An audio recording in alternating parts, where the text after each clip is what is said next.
కొంతమంది పేషెంట్స్ ఓపీడీకి ఒక చీఫ్ కంప్లెయింట్‌తో వస్తూ ఉంటారు. వాళ్ళ టీత్ పైన బ్రౌన్ అండ్ వైట్ స్టెయిన్స్ ఉన్నాయని చెప్పి. వాళ్ళు మా దగ్గరికొచ్చి ఏం చెప్తారంటే, "టీత్ ఇంత బ్రౌన్‌గా ఉన్నాయి. మేము స్కేలింగ్ చేయించుకుంటాము" అని అడుగుతూ ఉంటారు. సో, ఇక్కడ మీరు గుర్తుపెట్టుకోవాల్సింది ఏంటంటే, ఎక్స్‌ట్రిన్సిక్ స్టెయిన్స్ అంటే మన టీత్ పైన ఒక లేయర్‌లా ఫార్మ్ అయిన స్టెయిన్స్‌ని మాత్రమే రిమూవ్ చేయగలం.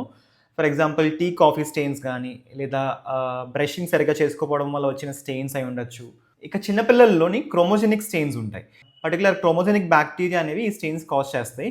వాటిని కూడా క్లీన్ చేయొచ్చు. స్మోకింగ్ వల్ల ఫార్మ్ అయిన స్టెయిన్స్‌ని కూడా ఈ స్కేలింగ్ ద్వారా క్లీన్ చేసుకోవచ్చు. ఈ బ్రౌన్ స్టెయినింగ్ అనేది కొంతమందిలో చూస్తూ ఉంటాం కదా! అవేంటంటే ఫ్లోరోసిస్ స్టెయిన్స్. బేబీ డెవలప్ అయ్యేటప్పుడు ఇన్‌కేస్ మదర్ గాని ఎక్సెస్ ఫ్లోరైడ్ ఉన్న వాటర్‌ని తీసుకోవడం గాని, లేదా ఫ్లోరైడ్ సప్లిమెంట్స్ ఎక్కువగా తీసుకోవడం వల్ల గాని ఇలాంటి ఇష్యూస్ వస్తాయన్నమాట. యాక్చువల్‌గా ఫ్లోరైడ్ అనేది మినిమమ్ క్వాంటిటీస్‌లో మన టీత్‌ని స్ట్రెంథెన్ చేస్తుంది. అంటే కేరీస్ రాకుండా ఆపుతూ ఉంటుంది. ఇన్‌కేస్ ఎక్సెస్ అయిందంటే గనక టీత్ కూడా వీక్ అవుతాయి. అలానే బోన్స్ కూడా చాలా వీక్ అవుతాయి. సో, ఇలాంటప్పుడు మనం ట్రీట్మెంట్ ఏం చేస్తాం?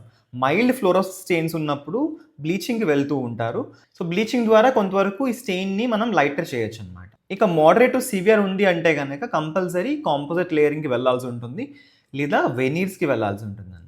సో, ఈ వెనీర్స్ అనేవి మనం ఎక్కువగా టీత్‌ని విగరస్‌గా ట్రిమ్ చేయకుండా ఇచ్చే ట్రీట్మెంట్ ప్రోటోకాల్ అనమాట.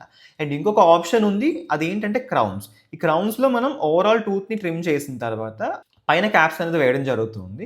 సో, ఇది కొంచెం అగ్రెసివ్ ప్రొసీజర్ అనమాట. సో, మనం డైలీ తీసుకునే ఈ వాటర్‌లోని ఫ్లోరైడ్ కంటెంట్ అనేది చాలా చాలా ఇంపార్టెంట్. ఎక్కువైనా ప్రమాదమే లేదా తక్కువైనా చాలా ప్రమాదం.